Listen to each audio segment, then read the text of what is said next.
Good evening, and thank you for tuning into your fastest growing program, Michelle Speaks with a Z, Warriors Unleashed, with yours truly as your host, Michelle Portier, aka Healing Unleashed, and my phenomenal co-host, Gabby Ruiz, aka Truth Unleashed, along with EJ Mocion, aka Resistance Unleashed.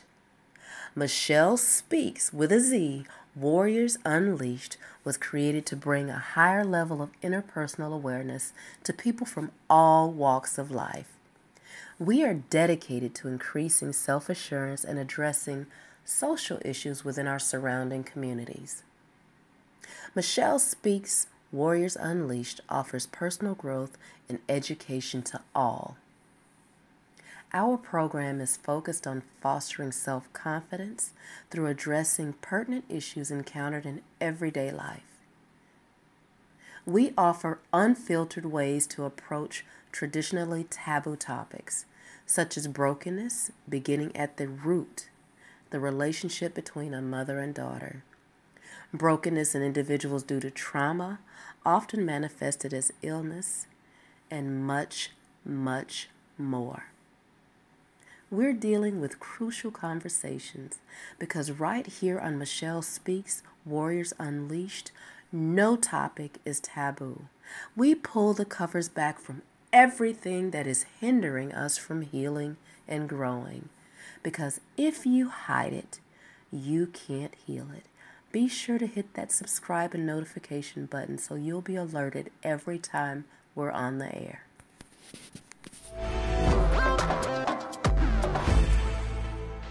So I am so super excited about us just coming together, and we have brought into fruition what we talked about.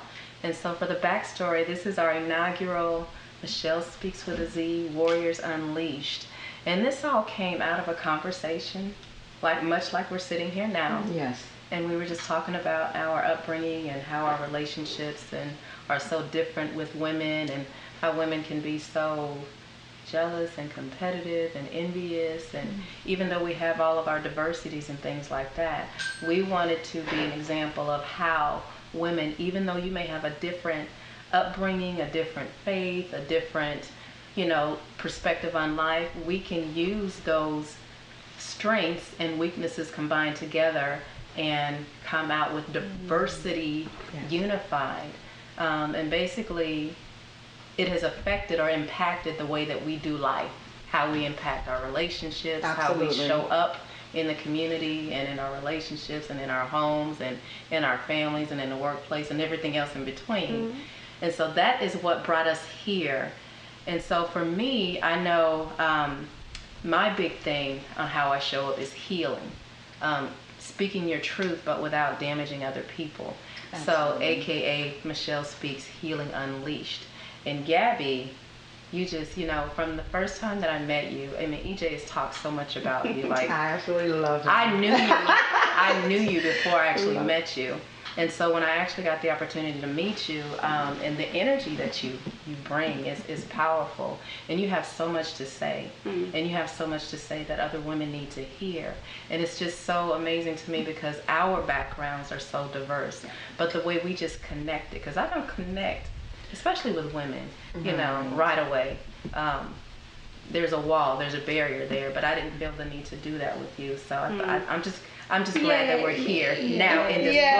Yes. The only difference is that we're not all barefoot like we were that night. Right. A little more cackly there than we are now. Right. This is well, true. I'm comfortable.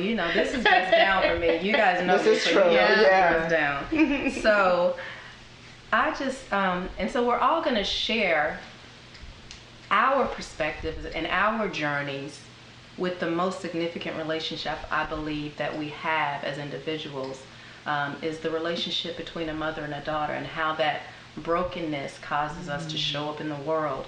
Not necessarily broken, but it impacts the way that we live life and the way that we interact with other women.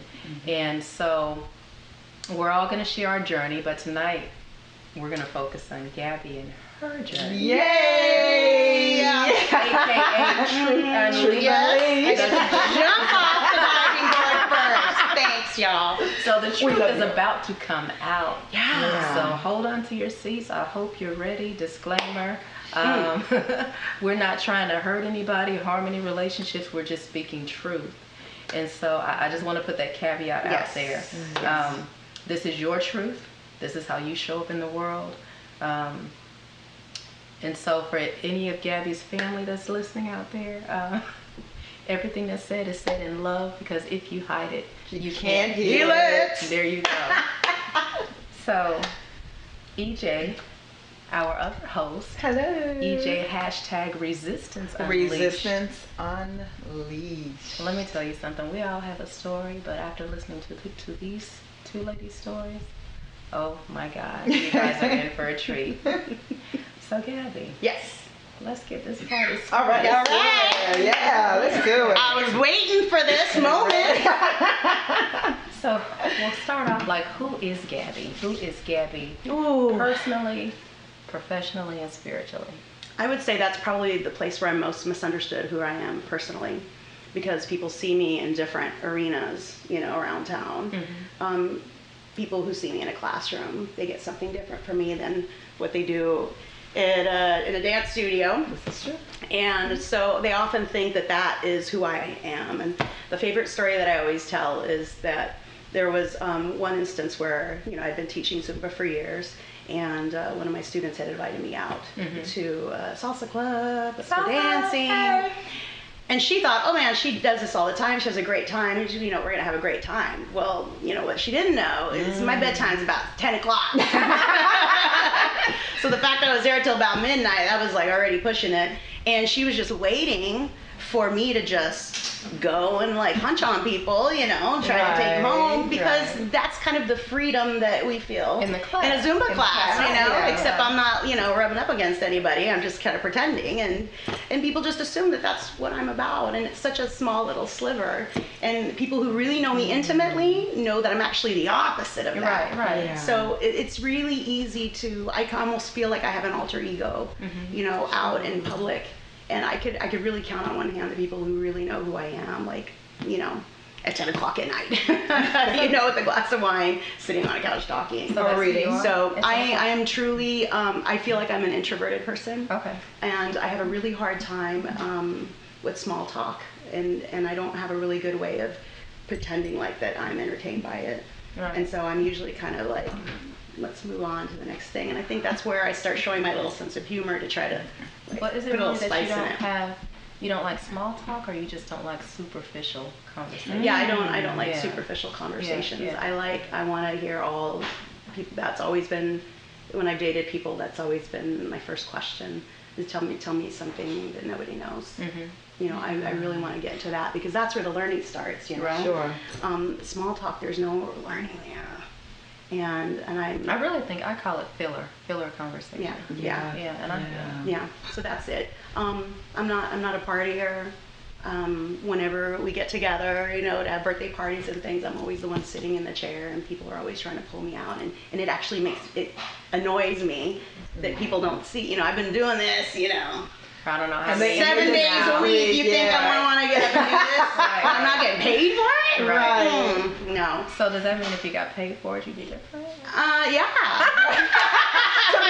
To be honest, right? To be honest. So I'm a very quiet person. I prefer tea, and I think that's why the people that I've kind of surrounded myself with, we all have that in common. We just like to sit and chat. We like to really tell our dirty little secrets, but not to expose anybody as much as say, this is what I'm learning. So that's who I am personally. How long did it take you to identify who you were personally? Oh, it took a divorce to do that.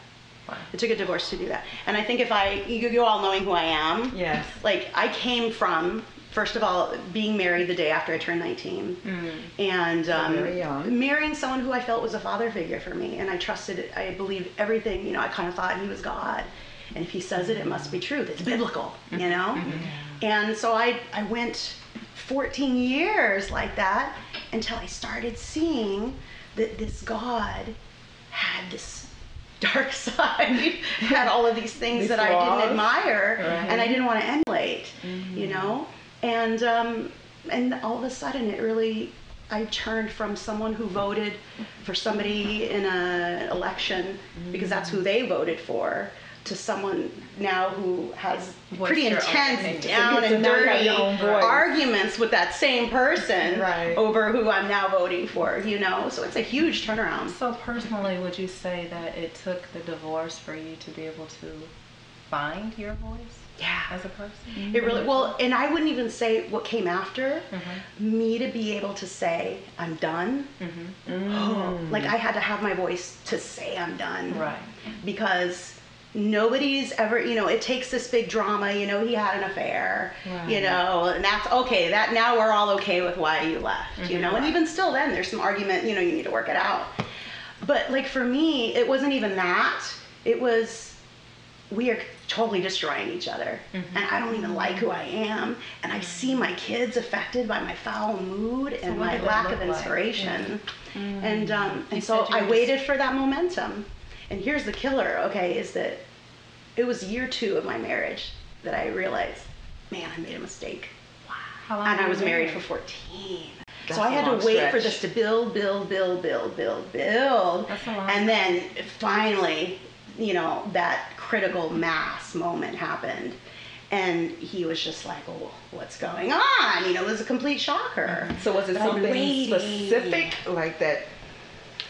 Well, it's like, you know, back then it was getting a text of him talking to somebody else, and you're like, what am I doing here? You know, because you got 2 choices with me. You can either be unfaithful and beautiful person to be around, or you can be, you know, dedicated and an asshole.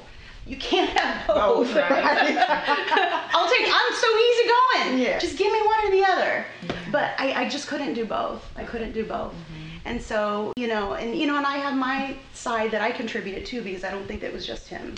Well, there's always 2 sides, and we all have a good side and a bad side. So, mine is Michelle. That's the good side. Yes. And then there's Mickey. That's the bad side. Ooh, dark side. We all have a light and a dark side. Yeah. And so what's interesting is after my divorce, I think that was my truth. Speaking my truth to men, I think was resolved. Okay. Because I was so many years in training. But then from there, it introduced this whole new arena with women. Because right when I left was when I started teaching yoga. I started teaching Zumba. Yeah. I was fledgling out in the world by myself. Things, yeah. And, like experimenting with like men, dating, this person just came up and asked me to marry him, and I said, yes, that's what girls are supposed to do. Oh, wow. Right. Literally. So, yeah. Wow. That's probably another show, but. But then all of a sudden here came all of these women. And for me, I just thought I was teaching a dance class. And I thought, because I was going through so much, I felt like if I didn't share with everybody, I would explode. And I would literally stop the classes. I'd be like, if I don't say this to somebody, I might crap my pants. There's going to be some physical consequence if I don't say something. And I would share all of the things going on with me. And naturally, women loved that vulnerability, and a lot of times they said, well, me too. Well, me too. Me too. And pretty soon it just built this little community. And then was my first taste of what women carry with them that are a part of my story or contrast somehow and made this beautiful little fit that had some pretty unfortunate consequences. Yeah. So that is how Gabby learned that she is an introvert, but that she has a voice. Yeah. Gotcha. So who is Gabby professionally? Ooh. And here's where I have a hard time professionally, is that I feel like I'm a bit of a rebel. And in fact, I still know the reason why I ultimately had the heart for teaching. I knew I was going to be a teacher because I was in kindergarten, at the end of the last day of school, pulling garbage out of the dumpster from the schools, be like, okay, here's my teacher's manual. We got all these handouts. I'm going to do this with my brother. He's going to be my student. Right. That was a long time ago. I just knew that. But my heart was when I was in high school taking a math class I really had no business taking. It was like pre-calculus. I'm so not a math person. And I remember I second that. my my teacher, we were working on these matrices. Yeah. I don't even know what that is, but what we were working on. And he was trying to lead me through the process of math. And he went through the whole, okay, what's 7 minus 2 times 8 divided by 5? And I just sat there and I was like, I don't know. And he said to me, you mean you don't even know how to subtract and you're in a pre-calculus class? Wow. And I remember thinking, like, I wanted to cry. And you know what? I actually went and tried to drop the class because I was so embarrassed. Yeah. And it was in that moment where I realized, okay, I knew I was always going to be teacher, but now my why is answered. And it was because I will never allow anyone to put any child in that position where they are made to feel, by some person of authority, to feel small, you know? And that's been my big thing. And so even like with teachers I come in contact with, I always feel like I gotta defend my people. And you know, it creates problems. But that was the beginning of this voice thing. I don't think that's necessarily being a rebel. I think that's more so being an advocate or being a voice for the voiceless. So it's not. But other people would see it as being a rebel. You know what I mean? And there's two schools of thought that are actually in combat. Yeah. There's that, you know, it's the kind of the married couple and how they relate, you know. There's this open couple who speak freely, who have disagreements, and there's the one where, you know, we have to be equal on this. You can't disagree with me. We have to put up a solid front, you know, and that's really what it is. In a lot of workplaces, not just education, where we're all colleagues. Yeah. We have to all get along, and the kids can't see that we have disagreements because it's going to look like weakness, and we have conversations on the other side of the door after the kids leave, but do not challenge anything in front, you know. And you know, public school is very traditional education in general, and there are very few people like me, you know, who put themselves on the line. Well, I don't think I'd flourish in that environment.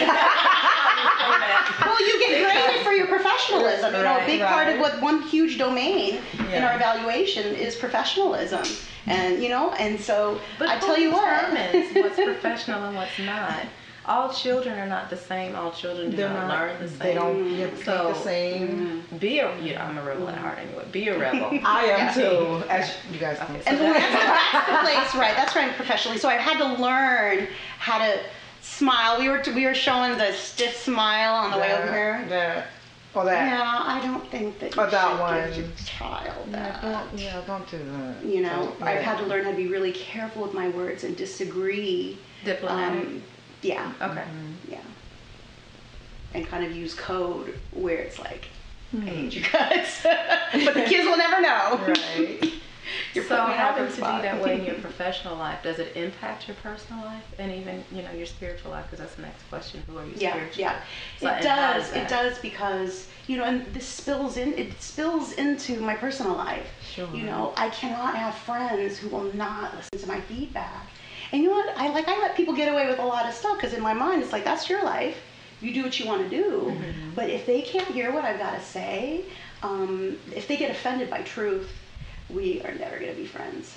We're never going to be friends. So I actually prefer to be with people who are blunt, unapologetic, who move on quickly from things than the ones who just want entourage and want people following around and like who find safety in numbers. I've always been the lone. Which is why the community is like very tiny, very small, correct? Right, it is. Right, and then you know, in a lot of what we do with the dance fitness stuff too, it's the same thing. Everyone smiles when we're together, but we all have these kind of hidden stories where we're really, you know, have these groups. You're gonna pet me. Yeah. They're clicks. You're gonna pet me, and we're all gonna support each other here where the photos are taken. And then there are the other ones that are by themselves. I feel like I've turned into one of those, you know, the one off to the side. Being that you're truth unleashed and you live a life of truth, how do you marry the two? How does that impact how you navigate life in those circles? I have to be okay being alone.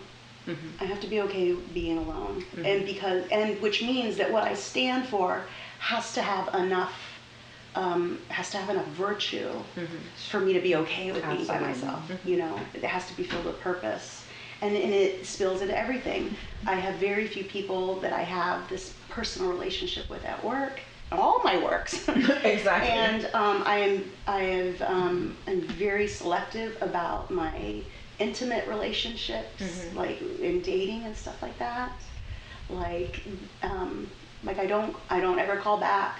You know, my face shows, okay, I'm done. I'm just waiting for the check to come. I gotta get out of here. Right. You know, and well, I've often been accused of not having a poker face, but I don't. I agree with that. I don't. Whatever I feel, you're gonna see it. It's on your face. I don't correct. have to open up my mouth. You're gonna see it. And if you're very sensitive to energy and people's sensitivity and like that, you're gonna feel it anyway. Immediately. So there's no need to wear the mask. And I'm big on that, removing the mask and things like that, which is why I felt so connected to the both of you. So with all of that being said, let's get to the meat of it. Like, why you show up the way you do. Like, what was the dynamic of your relationship with you and your mother? And how did that impact how you show up then and how you show up now and how you see yourself going forward? Right. I was raised by my father, who was, if he had his choice of doing what he wanted to do, he would have been a musician. He was a lover, charismatic. He drew people in. Women fell in love with him all the time. And so I was raised by that. I was raised by a lover. And of course it would make sense that he would be attracted to this beautiful, voluptuous woman. Sure. You know, she was sexy. Yeah. And she had allure, you know? And she had this inner strength that I think for him he needed, that probably didn't know that he needed. He needed someone to anchor him, because he was kind of so floaty and creative and so sweet. And so he needed someone who was tough, because he wasn't going to be doing it, you know? And so that toughness kind of had some bad, negative sides, in that she was trying to be so tough all the time and run a house that she didn't have an outlet for her emotions. She was watching like all these women come through, try to get the attention of her husband, and she had to sit there and like play the role of the dutiful wife who takes care of the kids, you know? Which enrages her. Yeah. So she wasn't like one of those women that was like very protective, like, this is my man, this is my territory. Well, she did. I mean, she's had some bar fights, you know. She had to get her teeth redone because someone knocked them out. I mean, she was a pretty wild woman. Right. And that was right at the time when my dad married her. And I think he misunderstood, you know, beautiful woman and, you know, as going to be a good mom, you know. She was very talented. She was sociable, outgoing, so friendly. But she also had so much to cover.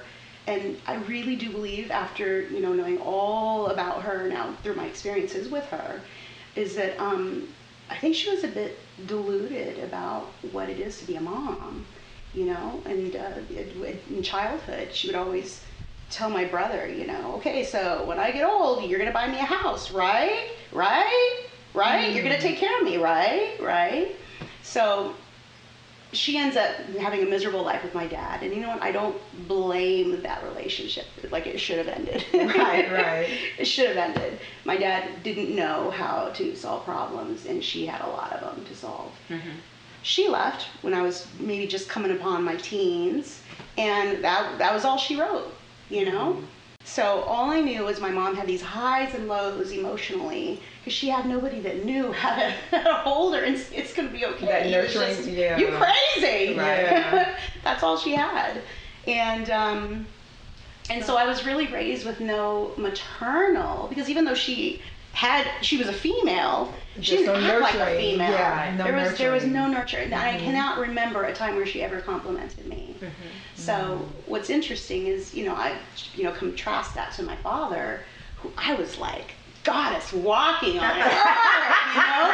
¿Quién es la muchachita más linda de mi corazón? Yes! Right? answer, you know? Like, he was so doting. And to contrast those two, like, she would have never survived. And I think she knew it. And I felt for the longest time that she hated my guts because she was resentful of the love that he had for me, unearned. Right. I didn't have to do anything for that, you know? Right. I just had to smile and be cute and sing, you know? And Did you that would ever- be hard for her. Yeah. Did you ever find yourself trying to gain her love or get her attention? Yeah. Do you know one in childhood that just came up recently as I was reflecting about this time together? I remember one time, and, you know, I have very few memories of her other than, I just remember her coming home mad all the time. She was in a bad mood and she would come home from work. That was my whole childhood with her. She was in a bad mood all the time. Let's not talk with her because she might erupt. But there was one time we came home, I remember, from some family event, and I wanted to engage. She was sitting on the toilet going to the bathroom. Because, you know, that's where kids engage, you know? This is true. And I thought, this is my chance. And I was under 6, I'm sure. And I came in, I remember, with a pair of panties on, because she liked pretty things. Came up with a pair of panties. And in a very, like, infantile voice, you know, I said, I'm going to wear these panties, okay, Mommy? And she was like, take that voice off. That's not your voice. And, like, of course, you know, I'm going to sound like an idiot with some baby voice, you know? Right. But, like, she couldn't see underneath it, you know? And I was like, oh, I don't know how to love you. I had no idea. I had no idea how to work with her. But that was my super young, early childhood way to try. And so after that, I was like, whatever, okay. And I just went on into my life, and I never had a relationship with my mother. And so what did that look like on a daily basis? You're living in the same house. But when she came home, she was just always angry. Yeah, she was always in a bad mood. And so we all just were like, okay, let's go watch TV. Let's go get the Atari. Just stay out of her presence, correct? And yeah, so she just wanted to relax. Sure. But most of it was her going and start washing the dishes. She would have to start, you know, making the food. And she didn't want anything to do with us, you know? Okay. Yeah. So, but what's interesting is that, and you know, things came to a head when my father passed away, because he passed away young. He had a stroke. And here she came, like, you know, a knight on a horse. I'm going to save the day. Right. Well, first of all, I don't know who you are. Because the only time she showed up was when I got married, you know, I'm here with the dress, you know, and the position at the time. My son was born, you know, I'm showing up here after he's already popped out, and we're going to see him through the window. You know, she was there for the important moments, but that's like events, you know, it wasn't relating. And there were 2 times where, as an adult, I saw who she was. And one of them was when my father passed away. She came, tried to help me with, you know, I guess, I don't know what there was to help out with, pick someone else off the floor, you know. And she sat on the couch, I remember, we were just like this.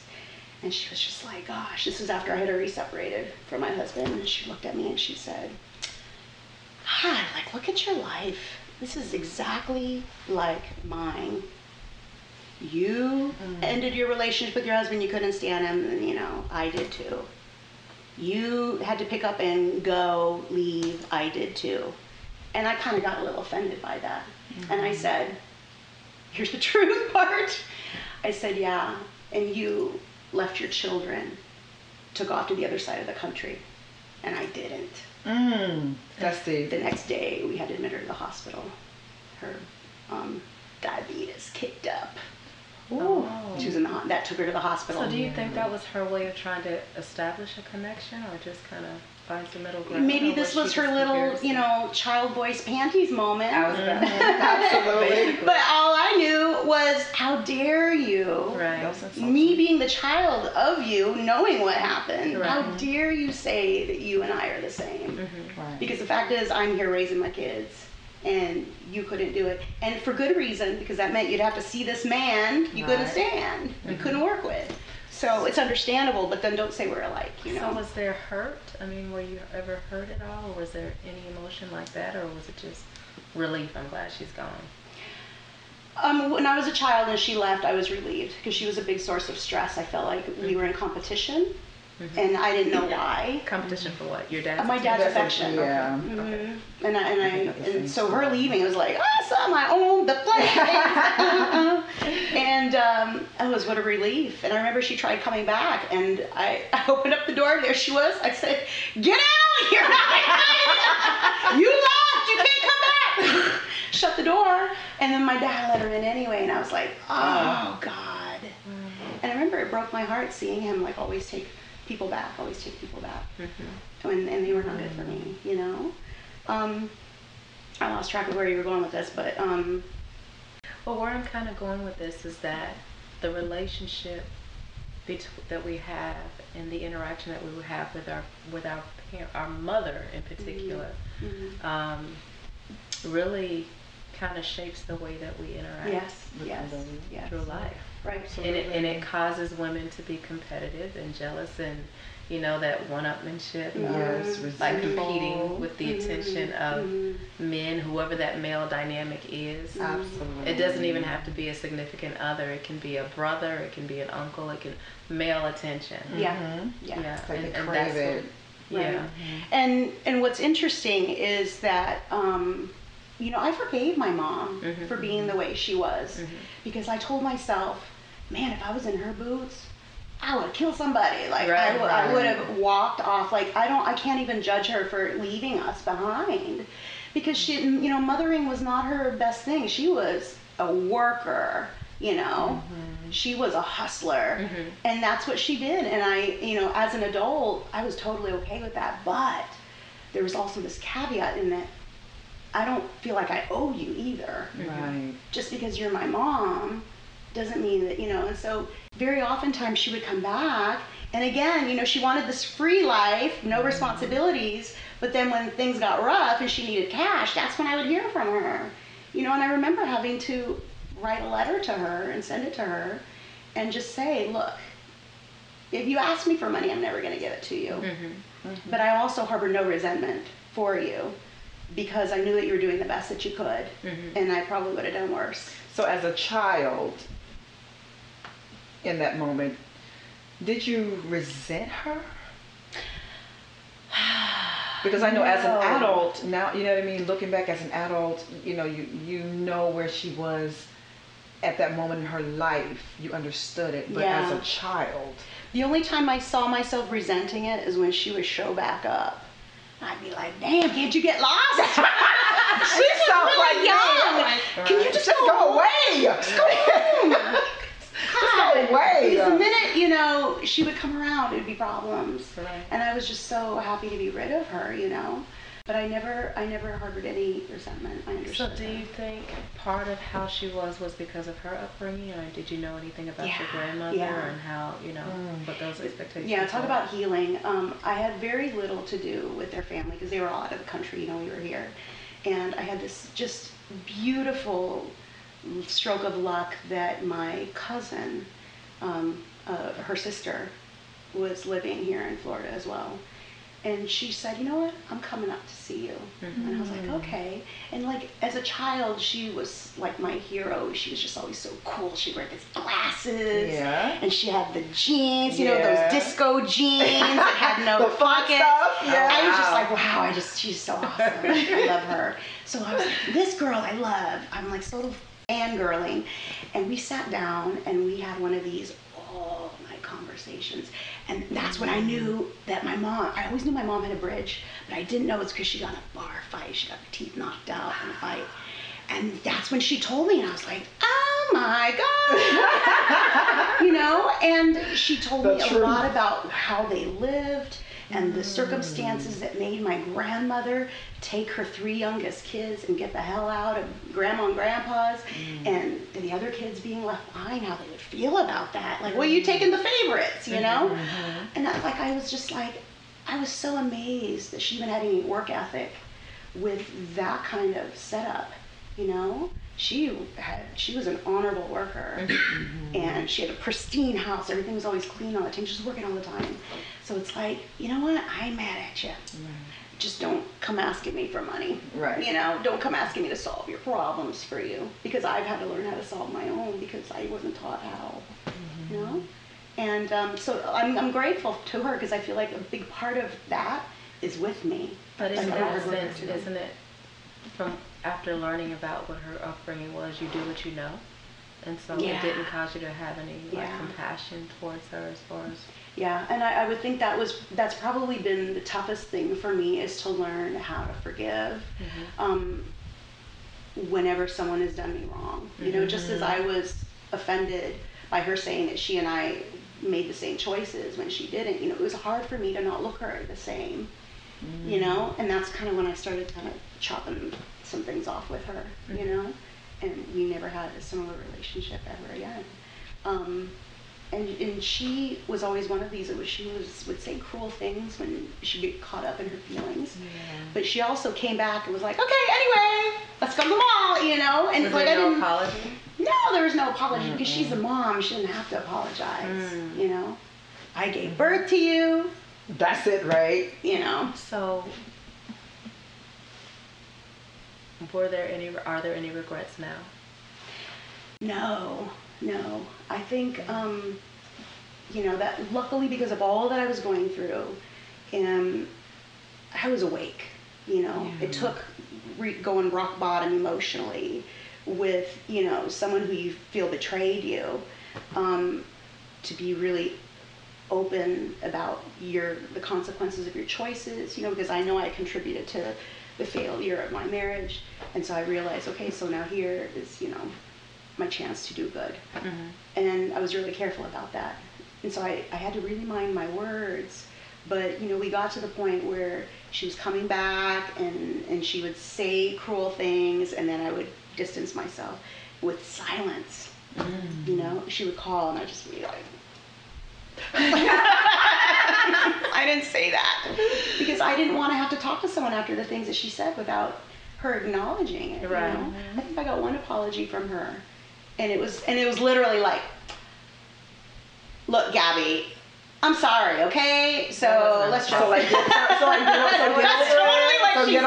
Yeah. No, that's not an apology. Right. And you know, like, it's hard for me to like I hold grudges, but now I don't have like the emotional attachment to it. I just know, okay, I don't remember why we were mad at each other, but I don't want anything to do with you, you know? And it's just because with all of these failures, like I've had these beautiful things too, you know? And I think that was something that was missing from my mom's life, is she didn't have the beautiful things to compensate for all the negative stuff, because she just was caught in this cycle of, you know, going out, buying stuff, gambling on things, and then having someone to come and save her, you know? She never got to feel all the joy that made it all worth it. And so now I think the unfortunate thing is the regret. I think if anybody, she's carrying the regret. Right. That, you know, I shouldn't have said that, but I don't know how to confront myself to be able to confront my daughter, you know. And is she ready to confront herself? You know? I don't think so. Right. I don't think so. Like, even now, like, I don't know if I would trust that the next time something went wrong, she wouldn't slap back some insult to me. Because I know mine, totally crazy, you know? So do you hope to have some kind of a relationship or some semblance of a relationship before? You know, I don't hold on to that anymore. But let me tell you why I'm okay with that. When I was first pregnant with my first child, I found out I was having a son, and I love boys. I still love men. I have better relationships with men than anybody, because that's who I was raised with. Sure. A bunch of men. Yeah. You know, so I love, and I just like to hug and get all over and just, let's talk all night, you know, because that's what they always want to do. And then came the second one, a daughter. I was like, oh, I remember being like, how am I going to raise a girl? So did it like trigger, you know, the things that happened in your childhood? I was filled with fear because I thought to myself, look at this relationship I had with my mom. How is this going to work? Like, I don't even know how to be a mom. I couldn't emulate, you know, someone raising a younger sibling. Right. And you know who came and saved me from that was my brother. And I still remember calling him and being like, I don't know how to raise a girl because I so don't act like these girls. You know, the way my mom behaved to me was like a typical girl. And I just couldn't deal. And Really? he said, So the way your mom behaved? yeah. That- I just that's felt like how that was girls the way girls behave, and I don't want to be like one of them. Right. And he said, he's like, well, you know what, Gabby? He's like, you can't change anything about your past, but you can totally be the mom that you wish that you would have. That is so And I good. remember being like, oh, it's like the sun came out, and I thought, Yeah. It's something so simple. I can be the best mom ever. Yeah. And you know what? Like, And you really are. to this and you really day, are. I have no regrets with my daughter. I think there was maybe one time where she was dawdling around because she's a bit of a fairy, and I remember like she was walking down the street and I grabbed her hair and I was like, come over, and she cried and I was like, oh my god, what did I just do? I was so like tormented by that, even to this day, tormented by that. I've never shared that with anybody. But you were That was my protecting only her. regret. You were protecting her. No, I was irritated. Oh, really? And protecting. Which is why you grabbed her by the Because hair. otherwise I would have grabbed her by her arm. Right. That's why But, you grabbed her and hair. I remember, like I think I'm okay. I think I'm okay. That has been, like, to me, like, and I love my son, but to me, like, my project with my daughter was the most significant project that I've ever had, because we have this amazing relationship, and she comes and tells me secrets, and she shares with me her frustrations, and she's brilliant, she's smart, you know, and she is awake. Like, she is like awake. It took me like till I was in my late 30s kind of awake, you know. And so like sometimes I just sit there and I'm just like, And she's awake. how did and this how old is she? happen? She just turned 17. You know, in preparation for tonight, I had gone through some of your talking points, and I asked her those same questions, and I remember just sitting. I was like, I could have been in a hot tub with glass of wine. It was like the most amazing mother moment. And I said to her, like, what is the biggest contribution that I've made in your life? And you know what she said? Like, and like, I can't even say it in English because I think it robs it of the spirit. But like in Spanish, they say, you know, she said, you have raised me to be a woman que no se deja. Okay, so. No se deja. She was like, how do you even pronounce, like, how do you even say no se deja? Help me out, EJ. Like, I have no idea what she is she will not allow herself to be put in positions that she doesn't believe in. And she went through all of these stories, and I was just like, oh my God. She was talking to me about it in middle school, where she had a friend who she found was not a good friend at all, and she had to put her foot down and sever ties. I thought, I didn't even know what severing ties was in middle school. Shout out to you, Maya. Wow. We love you, girl. And you know, and to me, I thought, for someone like myself who always felt bad about being truthful, and was made to feel like, man, I can't really say anything because someone will get mad at me. Or, you know, my mother, I can't say anything because she don't beat me. I can't believe that someone like that came out of that. Someone who's not afraid, you know? And she walks around with her friends, the person she crushes on, like, She does. She does. And But that's she's who you raised not her apologetic. to be. But that's how you raised her to be, based on your own upbringing. And it was no technique. Yeah. It was pure love, and I'm going to be someone different. Something just I didn't have to have steps. basic, you know, not reading a book, you know, not like reading 2 books. I didn't have to Step have. one, step Yeah, two. you know, If she basic comes to you with things. this, then So tell her let's- this. Let's touch on something you said, because I think that's something, I think that was very powerful, because I think unconsciously, I know that I did it at one point in time in my life. We are so concerned about how we're perceived and how we have to dial down or water down what we want to speak, what we want to say, because of how we will be received or how we will be labeled.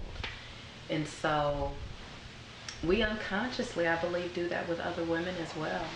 Not just with women, but with those that we interact with, even with the men in our lives, you know, the personal, professional, otherwise. Absolutely. We think about how we want to say a truth, how we want to deliver a truth before we actually do it. I'm not saying we, when I say we, I'm meaning women in general. But we think about, like, okay, well, how can I say this? Right. And they're going to receive my truth, but it's not going to compromise my truth. Right. So I think some big patterns that I've seen in how people solve problems is so consistent. You know, I was a teacher in the barrios when I first started teaching. in the who? In the body, in the hood. But in Phoenix, Arizona, we call that the barrio. Layman's terms. You know, there people solve problems. The parents, bam, smack on the butt, problem solved. You know, in 5th grade, bam, you know, okay, you got hit, we're done, okay. But then what's interesting is that then there's these other groups, and what I see, like, rich people don't fight like that, you know? They go and, like, everything under the table, you know? And so there's this, you kind of have to have that same kind of combat with dealing with others, and in particular women. You know, men, they get mad at each other, bam, they solve the problem, all right, bye, they shake hands, and then they go, you know, and have a drink afterwards. Yeah. Women, and then there's these other people, like you, me, and you. We solve problems like men. We do. You know, and there's some men that don't do that, is what's interesting. So I don't want to say it's because you got male genitalia. There's this yin and yang way of solving problems. And that's when you have the problems. I think because it's filtered through the way that whoever we were influenced by in our young, how we, and then once we start coming into our own and finding our own voice, we choose, or coming into who we are, who we were created to be, you know, outside of how we were raised or the traditions. And when we start bucking that tradition, I think that's when we start having issues within the family. Right. Absolutely. Like, why are you being different? This is the way it's always been done. This is how we're going to do it. And you're looked upon differently. You're treated differently. Right. You add the whole parental dynamic too, Yes. where you put, especially you throw in a biblical text to that, you know, honor thy father and mother. Oh boy. So now that means you get full reign of the place, even though I got some stuff that I need to tell you is wrong. You know, you can't do it in many homes. And parents don't want to hear that. No. They do not want, especially coming from their child, that they are wrong about something. Well, you can still honor your father and your mother and still speak your truth. You can, Now, whether they but receive it or not. I know That's where you need the book of mine how would to. never, mine would never receive it. Right. I don't care how. And it's not No. always, the way that you deliver it to them isn't always verbal. It's not. It doesn't have to be. It's not, but for me, I've tried every way possible. But just because I'm the child, it's like, no. And so I was labeled as disrespectful, you know. Americans use this term, trifling. I mean, just every label you could think, that's what I was called. Malcriada. Yeah.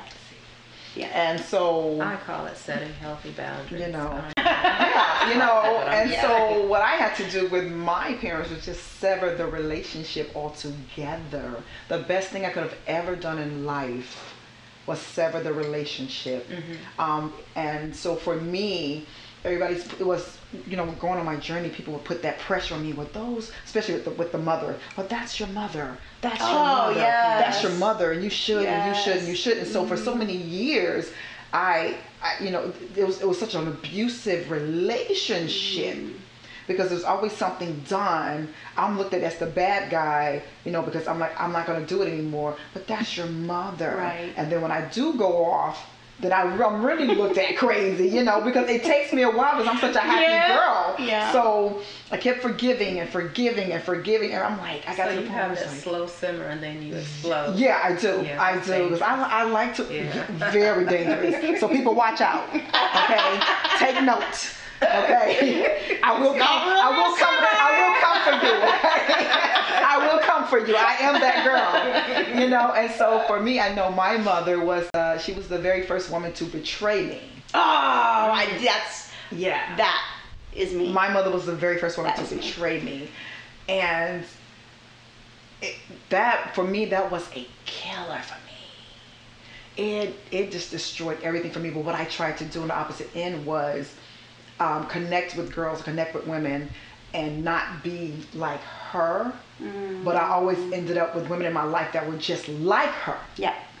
I have to. Even today. Yeah, I have to. Standing today as a grown woman, there's still women, that want to be attached to me that are just like her with that disloyalty. And then when you sever ties with them, I find in my personal experience, no one hears my story. No one ever. I move on. I just. But then I hear about my story everywhere else. But it does. It shouldn't. But sometimes you gotta correct it though. Sometimes for me, I'm gonna correct it. Yeah, I'm gonna come for you. I'm not gonna do messaging. I'm not gonna text you. I'm coming to you one-on-one. Well, that's And that's ultimately why I meditate. That's ultimately why I meditate, because to quiet the voices in my head. Talk about the betrayal, and then talk about how that has impacted how you show up and affected how you. I think that's what contributed to my practices as a mother, is that my mom loved my brother, kissing on him all the time, and he never could do wrong. I mean, he took our TV apart, he set our house on fire, but man, he was just like this walking He was perfection. God's gift to the world. And you know what? Like, I felt betrayed by that in an odd way. She was supposed to be in love with me, So you felt betrayed? Did you feel minimized? Absolutely. Yeah. Absolutely. Yeah. So why do we do that? Because I see, we talked about this before when we were talking about the program. Why do we do that? And when I say we, I don't mean like us. I mean in general. Why do women do that?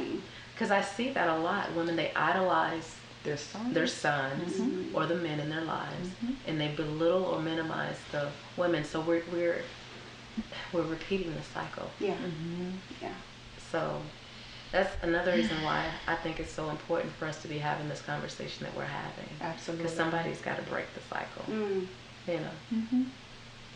Agreed. And so moving forward from that betrayal, what does that look like for you now? Now I recognize that I have to make time to invest in my daughter, and I also learned that I have to make time to invest in women with whom I feel like I'm learning, from, and I also have to be okay with someone else having a different perspective, even though I don't get it. I would say all my life I was always one of these that wanted to come and tell you the truth. There was a point where I was one of these that, like, if I knew that the neighbor was having some affair with I wouldn't be the one. You need to get rid of him because he's coming. Chica's coming over here. Like I had such a love of truth. Right. That I was okay. I felt like everybody else would want to know, just like me. Right. And some people don't. They just don't. Some people don't want to know. And I have to allow people their. So for the women that don't want to know, does that change how you look at them? Well, I really have compassion. I have compassion. Yeah. I have compassion for them because, I don't know what they've gone through. I just know what I've gone through. And, I have so many personal practices to try to keep myself aware of myself. I don't know that everybody else is doing it too, So it's a priority for me. And I some people just are dedicating their energy to something else, but I do believe that everybody comes around. You just have to suffer enough for them to realize, this is it. So. And some never do, but that's okay. Yeah. Yeah, that's okay. That's their journey, And it'll come. So, if you had to say on your journey where you are now, it would be from brokenness to what? Gosh, that's really hard. From brokenness. No, I don't like that question. Is there a face? Did you see her But face? truth. This is Yeah. truth unleashed. I would just say liberation. That's the only word that can come to me. Okay. Free by the ironic, hearing the uncomfortable stuff. Sure. You're free. What about that question didn't you like? You were like, oh. Because I'm like, well, here's where I probably should say. Here's what I want to say. So find something in the middle. So liberation, honestly, that would No, be it the word doesn't I have to be chose. in the middle. That's truth unleashed. That's what we're talking about. Because I feel like I'm always learning. But We're I always love where I evolving. am. Yeah, I love yeah. where I am. Yeah, I mean right now. So right now you're in liberation, freedom. Yeah, I'm Okay. liberation mode, and putting up some really healthy boundaries. I never had boundaries before.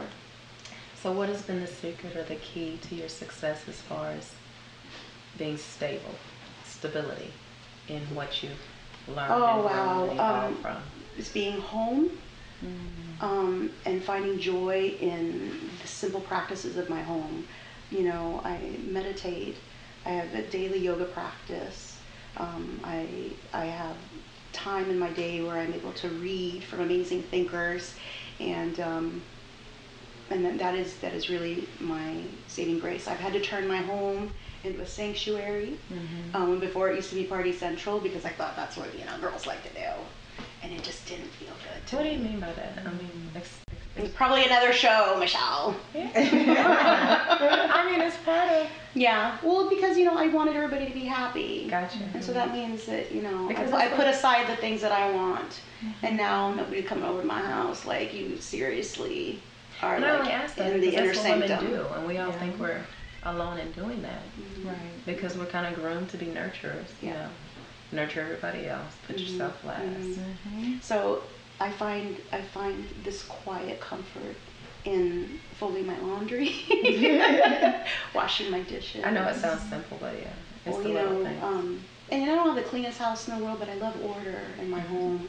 If there's no order in my home, I cannot possibly try to deconstruct the lives of other people to come up with some kind of understanding. And there's I'm doing it liberation all in my that, home. you know. Yeah. Liberation in that. So what? I know you're looking like, what is she gonna ask next? Yeah.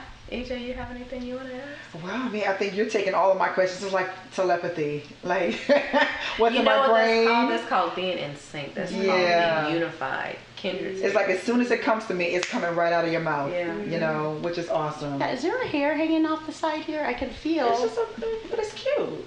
You look. Can we cut that out? No, The film? Okay. no, because you couldn't see it until you moved, mommy. All right. We're not perfect. We're just us.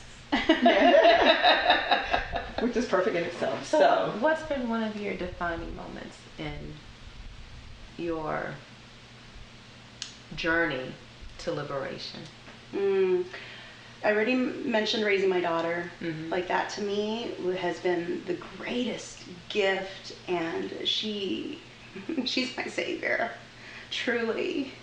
But also me being my own, and whenever I see injustice, whenever I see people trying to call out somebody when it's an absolute lie, like I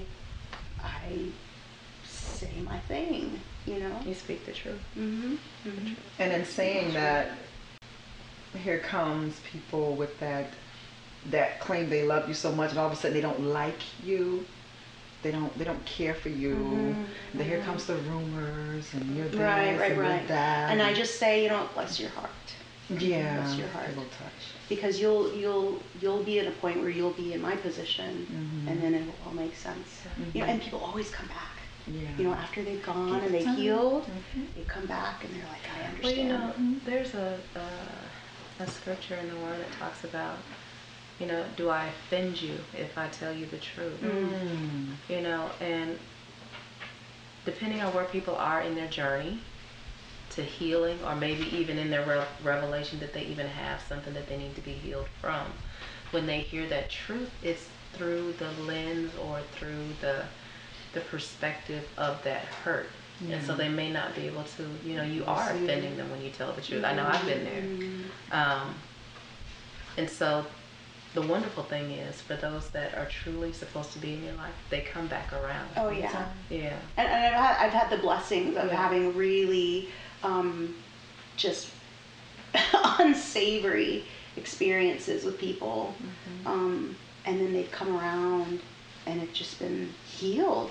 And it's not me that did it. Maybe my truth did it, but they went and they redid to where they could actually stand with me and we can embrace, you know.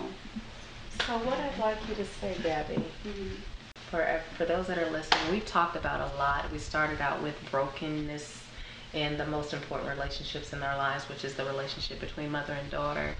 And so, Gabby, I want you to just share with those that are tuning in, you know, what is a takeaway? And what is one takeaway and one call to action that you would give a woman or anybody that's listening, even a man that's trying to understand a woman in his life? Right. What is a takeaway and what's the call to action that you would give them that would help them? Oh, you know, people come into our lives because there's something that we have to learn from them, you know? And so I think the key is to be awake. What is this person teaching me? So whenever I get this feedback from my mother or someone who says that they're my friend and they love me, you know, like in those difficult moments in conflict, what is this person here to teach me? And I find that it immediately creates this beautiful little boundary where I'm going to allow this person in to be my teacher, or I'm going to say, this is now my way to practice the art of high vibe, recognizing that other people are being attracted to a high vibe, and them not necessarily being for you, them not being my lesson. So that's the takeaway. What's the call to action? Is to recognize that your life is under your own construction. And you don't have to be the perfect wife because that is decided by somebody else. You know, you don't have to be the perfect parent because that's decided by the people on TV and the people who you admire. You know, you have your own set of rules that you have to work with. And I think being brutally honest, I think that's been the biggest magic for me and my children, is to say, I don't really know what to do here, but I just know as a parent I got to do this, you know. And saying that same within adult interactions, especially with women, you know. I don't know what to say here, but I just know this isn't working. And be okay with that. And be okay with it. Yeah. Awesome. So, for those that have tuned in to Michelle Speaks Warriors Unleashed, you've been listening to EJ. Hey. What's your hash? Resistance Unleashed. Gabby, as she shared her journey. Yeah, Truth Unleashed. And Michelle with Healing Unleashed, Bound No More. So I hope you guys have taken away some nuggets and things that can help you in the relationships with others, but more importantly with yourself. And so we're going to end this, our inaugural Michelle Speaks Warriors Unleashed. And thank you guys for joining us. And I am so... Yes! Blessings, everyone.